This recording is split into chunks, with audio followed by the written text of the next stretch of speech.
ये जो चैप्टर है कैपेसिटर्स, और इस चैप्टर में कैपेसिटर्स में आपको पहले बेसिक से लेके जाऊंगा और आपको पूरा समझाऊंगा कि किस तरह से कैपेसिटर्स बनते हैं, उसका फॉर्मूला क्या होगा और ये कहाँ यूज़ में आते हैं, और उसके बाद इसके ऊपर कुछ प्रॉब्लम्स भी करेंगे हम। तो एक बेसिक लेवल से पहले चलेंगे और फिर धीरे धीरे उसका लेवल बढ़ते जाएगा। आपके घर में जो पंखे होते हैं, तो पंखों के ऊपर जो एक ऐसा वाइट कलर का एक सिलेंडर होता है छोटा, उसका नाम होता है कैपेसिटर। ठीक है, तो ये कैपेसिटर आखिर है क्या, तो इसको पहले सोचते हैं इसके बारे में। अगर आपके पास कोई भी एक स्फेरिकल कंडक्टर है, ध्यान दीजिए सब लोग, एक स्फेरिकल कंडक्टर मैंने ले लिया, तो हमने क्या किया था, स्फेरिकल कंडक्टर को अगर कुछ चार्ज मैंने दे दिया, तो ये जो चार्ज है ये इस कंडक्टर के आउटर सरफेस के ऊपर जम जाएगा इस तरह से। ठीक है, हमने मान लिया कि इसके ऊपर जो चार्ज एक्यूमुलेटेड है वो चार्ज है Q। ठीक है, जितना ज़्यादा चार्ज मैं देते जाऊंगा, इसके ऊपर चार्ज बढ़ते जाएगा बढ़ते जाएगा बढ़ते जाएगा, है ना। तो इस कंडक्टर का कैपेसिटी, इस कंडक्टर का ऐसा एक क्षमता जो चार्ज को होल्ड कर रहा है अपने पास, इसको कहते हैं इसका कैपेसिटेंस। कैपेसिटेंस। और ऐसे किसी भी चीज को, किसी भी इलेक्ट्रिकल ऐसे इक्विपमेंट को जो चार्ज को स्टोर कर सके, anything which stores the charge, charge को जो स्टोर करेगा, anything that stores the charge, that is called as a capacitor.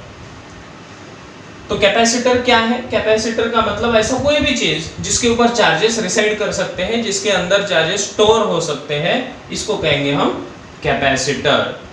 और यहाँ पर मैंने एक स्फेरिकल कंडक्टर लिया है, तो हमने स्फेरिकल कंडक्टर इलेक्ट्रोस्टैटिक्स चैप्टर में पढ़ा है। स्फेरिकल कंडक्टर के ऊपर सरफेस चार्ज डेंसिटी आ जाएगा, तो उसी तरह यहाँ पर भी सरफेस चार्ज डेंसिटी आ जाएगा सिग्मा। तो मैं कह सकता हूँ कि sigma will be equals to charge stored per unit area।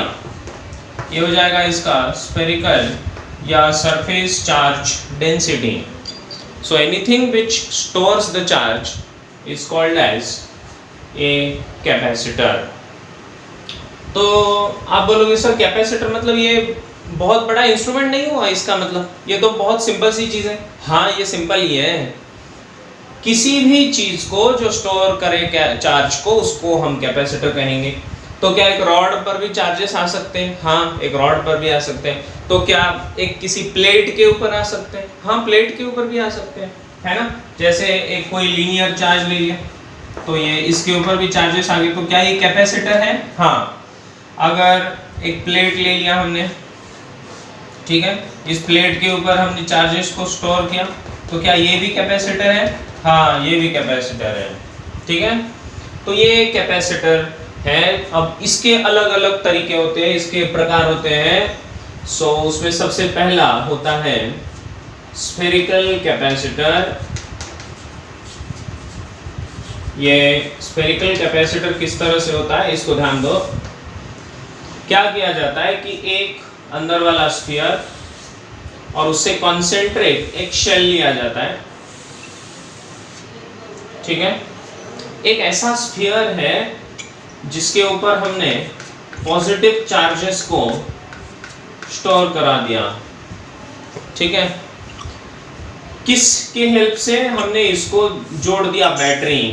ये देखिए, मैंने इसको बैटरी जोड़ दिया, इस तरह ये पॉजिटिव है, ये निगेटिव, तो यहाँ से बैटरी जुड़ गया इसको, ये निगेटिव, तो इसके अंदर वाले सरफेस पे निगेटिव चार्ज आ जाएगा इस तरह से।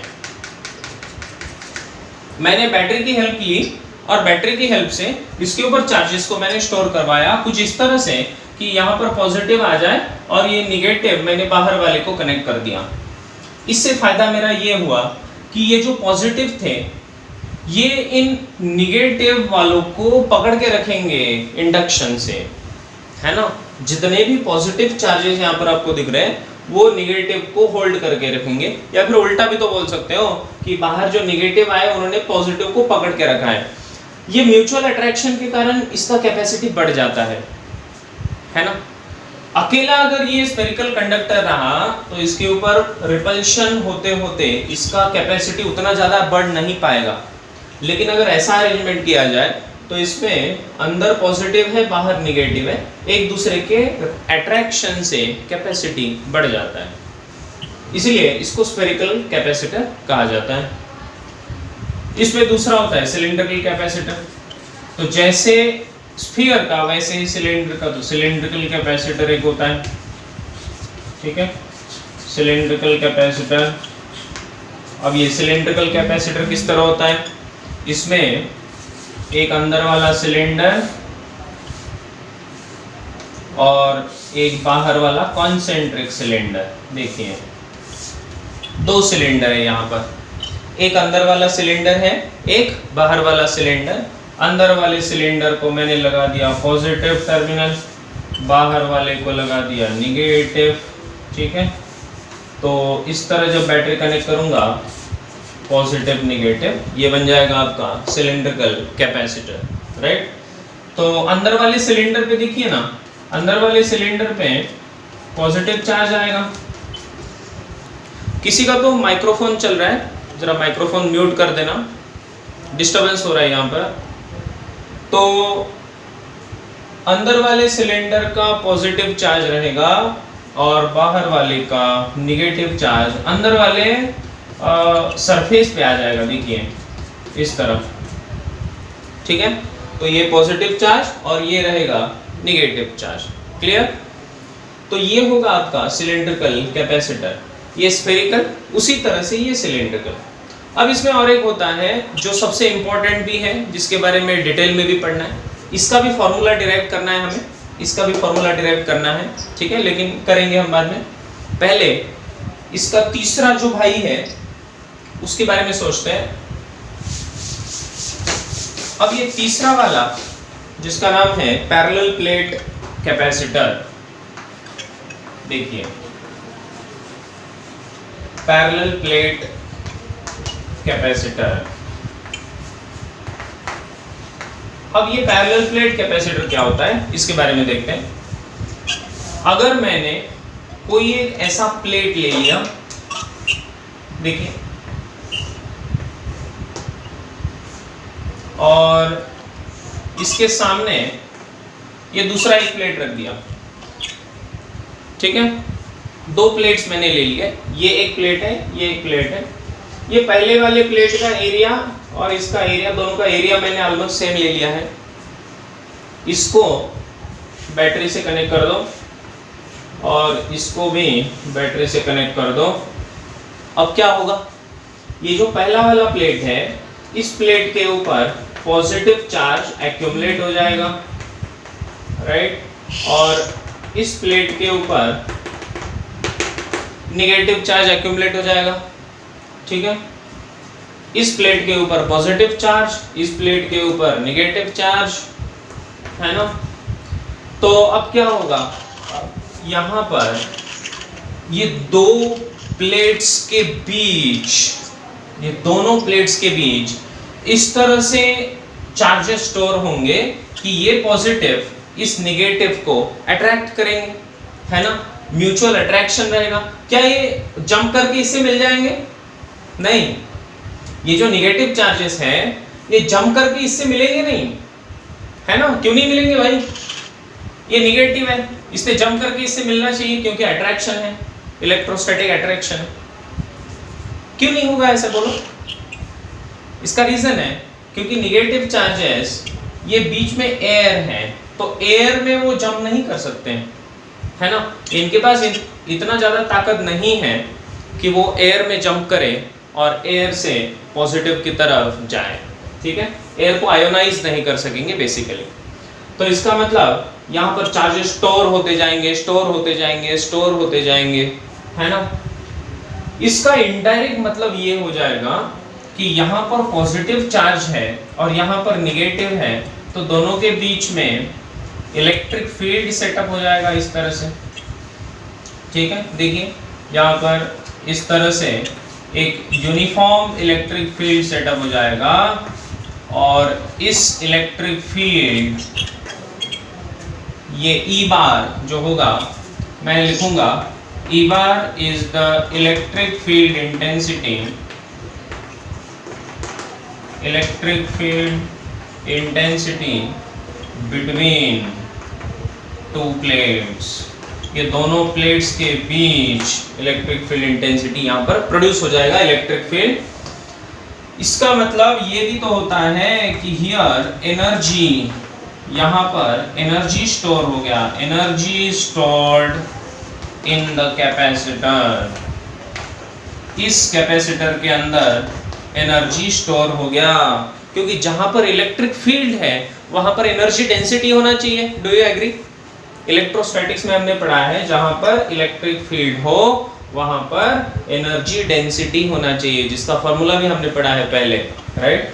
तो energy stored in the capacitor यहाँ पर हो जाएगा, किसके फॉर्म में है वो? It is in the form of electric field. Okay, so यहाँ पर जो एनर्जी है इन द फॉर्म ऑफ, मैं लिख देता हूं इन the form of electric field. Okay, तो इलेक्ट्रिक फील्ड के फॉर्म में यहाँ पर एनर्जी स्टोर हो गया, राइट? तो कभी कभी क्वेश्चन ऐसा आता है कॉम्पिटिटिव एग्जाम में, आपसे पूछा जाएगा कि the energy is stored in the capacitor in the form of, तो पहला ऑप्शन रहेगा चार्ज, दूसरा ऑप्शन रहेगा मान लो कि कोई दे देंगे मैग्नेटिक फील्ड, इलेक्ट्रिक फील्ड, या फिर इन the form of electric current, है ना? तो कंफ्यूज मत होना, उसका आंसर चार्ज भी नहीं है, इलेक्ट्रिक करंट भी नहीं है, मैग्नेटिक फील्ड भी नहीं है, it is in the form of electric field. ठीक है, कंफ्यूज कर देंगे आपको। तो ये है तीसरा, जिसका नाम है पैरेलल प्लेट कैपेसिटर। ठीक है, अब ये जो पैरेलल प्लेट कैपेसिटर है आपका, ये पैरेलल प्लेट कैपेसिटर किस तरह से काम करता है इसको भी देखेंगे। ओके, इन दोनों को भी देखना है, हमें डिटेल में देखना है, लेकिन सबसे पहले चालू करते हैं पैरेलल प्लेट कैपेसिटर से। किसी का माइक्रोफोन ऑन है, आप लोग अगर उसको म्यूट कर देंगे तो बहुत अच्छा है। जरा देखो किसका माइक्रोफोन म्यूट नहीं है अब तक।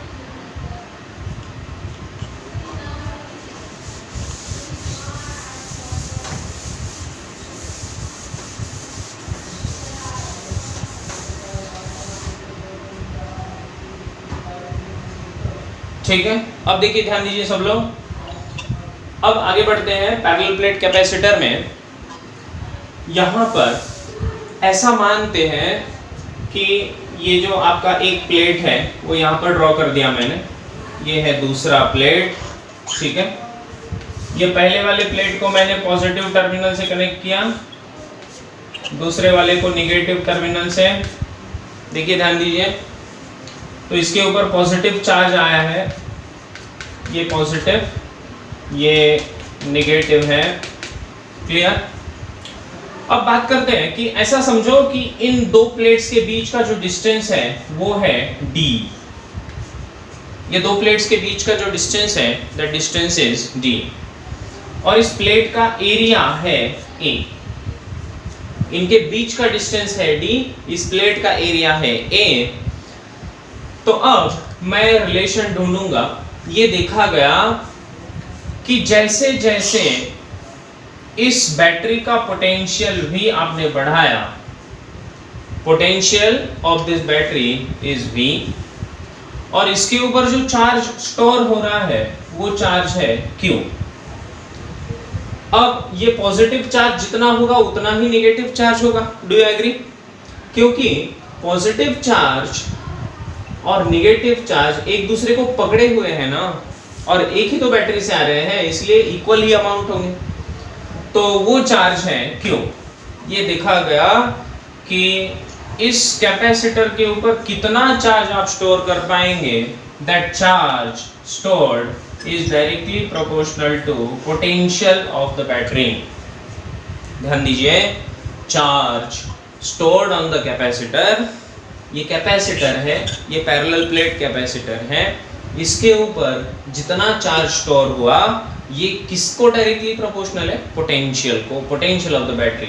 ये बैटरी जितना ज्यादा तगड़ा रहेगा उतना ज्यादा चार्ज हम स्टोर कर पाएंगे पैरेलल प्लेट कैपेसिटर के ऊपर। तो इसीलिए चार्ज इक्वल्स टू, यहां पर एक प्रोपोर्शनैलिटी कांस्टेंट पाया गया जिसका नाम है C इंटू V। तो इसका मतलब Q इक्वल्स टू बन जाएगा C इंटू V, CV। और ये जो प्रोपोर्शनैलिटी कांस्टेंट है C, इसको कहा जाता है कैपेसिटेंस। इसका नाम है कैपेसिटेंस ऑफ ए कैपेसिटर।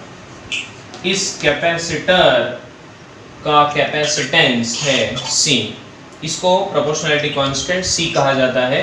इसका मतलब ये हुआ कि आप Q अपॉन V का जो रेशियो रहेगा ये हमेशा कांस्टेंट रहेगा, क्योंकि C कांस्टेंट है, C आपका कांस्टेंट है। C इक्वल्स टू क्या है? Q by V। ध्यान दीजिए, C है कांस्टेंट जो है C equals to Q upon V। इसका मतलब ये हुआ कि charge per unit voltage of the battery always remains constant. इसका मतलब क्या है, पहले इसको समझेंगे। इसका मतलब ये हुआ कि आपका कैपेसिटेंस ना तो चार्ज के ऊपर डिपेंड है ना तो बैटरी के ऊपर डिपेंड है। सबसे इंपॉर्टेंट बात बता रहा हूं, देखिए C हमेशा कांस्टेंट है, C equals to Q by V है। इसका मतलब क्या हुआ? इसका मतलब Q बाई V का रेशियो हमेशा कांस्टेंट रहने वाला है ना?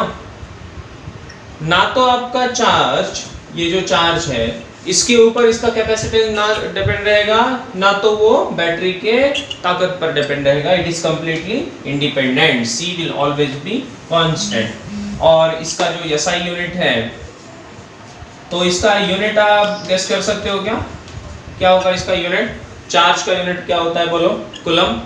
और V वोल्ट, तो ये हो जाएगा कूलम पर वोल्ट, या फिर इसी को लिखा जाता है फैरेड। ठीक है, सो इसी को फैरेड से हम दिखाते हैं, और फैरेड वो सिंबल है कैपिटल F। ठीक है, तो पैरेलल प्लेट कैपेसिटर में ये देखा गया, फिर से बता रहा हूं, ध्यान दीजिए, Q is directly proportional to V। इसका मतलब जितना चार्ज इस कैपेसिटर के ऊपर आया that is directly proportional to the voltage of the battery. Q is directly proportional to voltage of battery. जैसे जैसे हमने वोल्टेज बढ़ाया वैसे वैसे चार्ज भी ज्यादा उस पे स्टोर हो गया, इसलिए लिखा Q equals to CV, where C is a constant जिसका नाम है कैपेसिटेंस। तो इस कैपेसिटर का C क्या होगा? कैपेसिटेंस। और ये कांस्टेंट रहेगा हमेशा, वो ना तो चार्ज के ऊपर डिपेंड है ना तो वोल्टेज के ऊपर डिपेंड है। It is completely independent. और इसका जो SI यूनिट है वो है, या इसको कूलम पर वोल्ट लिखो, या फिर इसी को आप लिख सकते हो फैरेड। तो यहां तक सबके समझ में आया कि Q इक्वल्स टू CV, ये वाला फॉर्मूला हमने पढ़ा, इसको याद रखना है। Q इक्वल्स टू CV, जिसमें Q और ये Q है चार्ज, C का मतलब होता है कैपेसिटेंस, V का क्या मतलब होता है? Voltage of the battery. ठीक है, Q equals to CV, this is the formula. ठीक है, अब आगे बढ़ते हैं। अब इसी कैपेसिटर की अगर हम बात करें, इसका एरिया हमने कहा था A, और इसके दोनों प्लेट्स के बीच का जो डिस्टेंस था वो था D। अब ध्यान दीजिए सब लोग, मैंने इसको जो बैटरी कनेक्ट कर दिया है वो बैटरी कनेक्टेड है V, और ऐसा मान लिया कि इसका कैपेसिटेंस है C, Q equals to CV इस फॉर्मूले से। ठीक है, और चार्ज भी है Q। चलिए अब ध्यान दीजिए सब लोग, अब ये देखा गया कि इसके बीच जो इलेक्ट्रिक फील्ड है वो पॉजिटिव टर्मिनल से लेकर निगेटिव टर्मिनल की तरफ होती है इलेक्ट्रिक फील्ड। अब आपको ये पता है कि electric field intensity due to a charged plate, ठीक है, किसी चार्ज्ड प्लेट के कारण जो इलेक्ट्रिक फील्ड इंटेंसिटी रहेगी वो कितनी रहेगी, तो उसके लिए एक फॉर्मूला था, electric field intensity equals to sigma upon 2 epsilon naught. क्या आपको ये फॉर्मूला ऐसा कुछ याद आ रहा है? किसका फॉर्मूला है? Electric field intensity due to a charged plate, एक प्लेट है जो चार्ज्ड है, इस चार्ज प्लेट के कारण इलेक्ट्रिक फील्ड इंटेंसिटी है सिग्मा अपॉन 2 इप्सिलॉन नॉट, है ना, अकेले प्लेट के कारण। अब यहां पर दो प्लेट्स है, देखिए ध्यान दीजिए, इस प्लेट के कारण जो इलेक्ट्रिक फील्ड इंटेंसिटी रहेगा वो राइट साइड में जाता हुआ, और यहां पर ये जो निगेटिव प्लेट है, तो निगेटिव प्लेट के कारण उसका खुद का भी इलेक्ट्रिक फील्ड रहेगा, है ना, किसी ये बीच वाले पॉइंट की अगर हम बात करें, इस पॉइंट P के ऊपर, तो ये भी राइट साइड में ही जाता हुआ, राइट।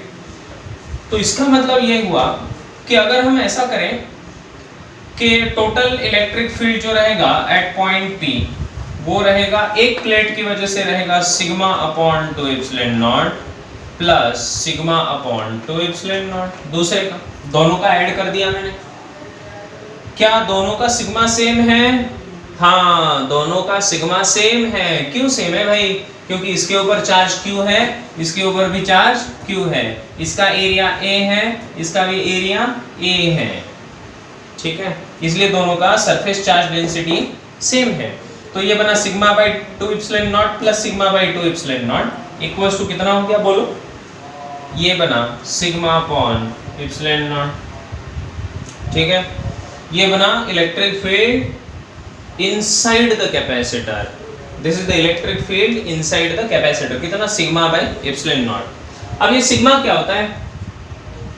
हाँ, ये सिग्मा क्या होता है?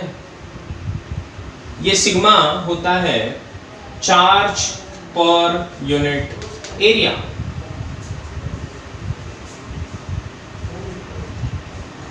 It is charge per unit area. तो मैं यहां से लिख सकता हूं कि ये इलेक्ट्रिक फील्ड जो बनेगा, इलेक्ट्रिक फील्ड हो जाएगा सिग्मा अपॉन इप्सिलॉन नॉट, इसका मतलब charge upon A into epsilon not, इस तरह हो जाएगा। यहां तक सबको क्लियर है? इसको हम बोलेंगे इक्वेशन नंबर 1। अब ध्यान दीजिए सब लोग, अभी हमने एक फॉर्मूला पढ़ा है Q equals to C V वाला, ओके। Q इक्वल्स टू होता है C इंटू V, और हमने इलेक्ट्रोस्टैटिक में एक रिलेशन पढ़ा था कि इलेक्ट्रिक फील्ड और इलेक्ट्रिक पोटेंशियल, इनके बीच में एक रिलेशन होता है। इलेक्ट्रिक फील्ड और इलेक्ट्रिक पोटेंशियल दोनों के बीच एक रिलेशन कम कम होते जाएगा, उस दिशा में बढ़ती जाएगी, है ना। Electric field is in the direction of reducing potential, right. तो हमने लिखा था कि इलेक्ट्रिक फील्ड होती है actually minus dV upon dx, ठीक है। E इक्वल्स टू होता है माइनस dV अपॉन dx। अब यहां पर मैं लिख सकता हूं कि इलेक्ट्रिक फील्ड इक्वल्स टू ये दो प्लेट्स के बीच का जो पोटेंशियल डिफरेंस है, ये दो प्लेट्स के बीच का पोटेंशियल डिफरेंस है V, तो सीधा सीधा V लिख देता हूं। इसका मैग्नीट्यूड की बात कर रहा हूं इसलिए पॉजिटिव लिखूंगा, equals to V upon distance between the two plates. ये जो दो प्लेट्स है इनके बीच कितना डिस्टेंस है, तो वो डिस्टेंस होगा D। तो एक बढ़िया सा फॉर्मूला बन गया, equals to V by D, है ना। तो अब मैं यूज करूंगा इस फॉर्मूले को, यहां से इक्वेट कर दूंगा, तो देखिए क्या बनेगा, दिस इज इक्वेशन नंबर 2।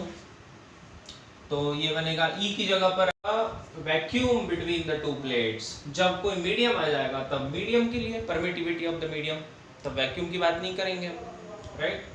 तो इसीलिए अब हमें लिखना पड़ेगा ये जो इप्सिलॉन होता है, तो epsilon upon epsilon not is nothing but dielectric constant. ये K क्या होता है बेटा? डाइलेक्ट्रिक कांस्टेंट, डाइलेक्ट्रिक कांस्टेंट, ठीक है। तो इसी को रिलेटिव परमिटिविटी भी कहा जाता है। क्या कहते हैं इसी को? Relative permittivity. तो K is nothing but permittivity of the medium upon permittivity of the vacuum। तो यहाँ से मैं बोल सकता हूँ कि एप्सिलॉन कितना हो गया, ये बन गया एप्सिलॉन नॉट इनटू के। इसको उठाओ यहाँ पर पटक दो तो बनेगा C dash equals to A epsilon naught K upon D। Okay, लेकिन ये A epsilon naught by D वो तो पहले ही आया था, A epsilon naught by D ये तो पहले भी आया था। क्या था वो? It is the original C। तो इसका मतलब ये बना C dash equals to C into K। इससे क्या पता चलता है आपको? इससे आपको पता चलता है कि the capacity of parallel plate capacitor, इसका जो कैपेसिटेंस है इट इंक्रीज्ड, है ना, ये इंक्रीज हुआ कितने गुना? K times. K कौन है? K है आपका डाइलेक्ट्रिक कांस्टेंट। इसका मतलब अगर डाइलेक्ट्रिक कांस्टेंट 5 है तो कैपेसिटी 5 गुना बढ़ जाएगा। अगर आपका डाइलेक्ट्रिक कांस्टेंट 10 है तो कैपेसिटी